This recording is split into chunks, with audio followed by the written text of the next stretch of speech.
I was infected, excuse me, in 1982 when I was 5 years old. We know now that the blood transfusions were known to be infected, but they were being used anyway. My parents weren't told until I was about 7 or 8 years old. Did they know you'd been infected? They did. They did. It's shown on my medical records that they knew for quite a while before my parents were informed. And you were infected with HIV and hepatitis C, and hepatitis B for that matter, yes. Right. And they didn't think to tell your parents? Well, it seems to be a trend across the country that people were not told as soon as they were infected. And there's one good reason for this, a terrible reason, and one terrible consequence as well. The reason is that we know that patients were being monitored for infectivity trials, especially people who'd never been treated before, because they didn't know how the progress of the disease would be transmitted in blood. And we have a letter to say that actually human trials were cheaper than chimpanzees in that case. Right.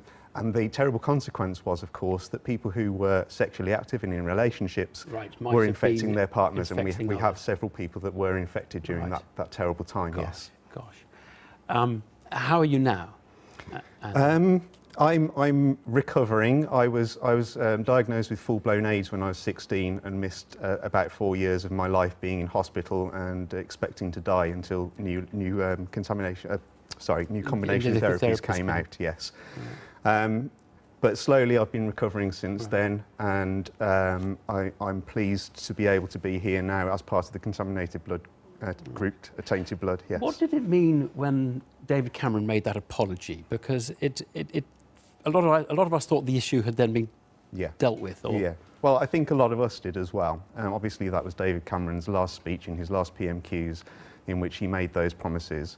But since then, his apology has been found to be pretty hollow, is meaningless, really. The other pledges that he made at the time to settle this, both financially and you know, to settle it as far as justice is concerned, have been pushed aside. Right. So you've been to... What's the legal situation here? Because a lot of people say, well, you know, you take the NHS to court and you get decent compensation. Yes. They've done something pretty awful, and it's... OK, so in 1990, we took the NHS to court. It was my parents at the time. Right. People were dropping like flies, and so they came up with a settlement, an out-of-court settlement, in which we were forced to sign waivers. So it's basically saying that we wouldn't sue for any further...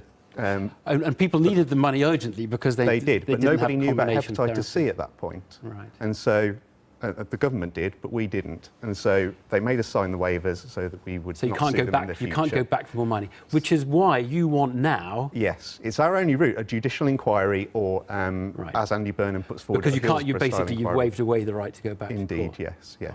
Oh, it's a really interesting case. Andy, thank you so much for coming in. Thanks.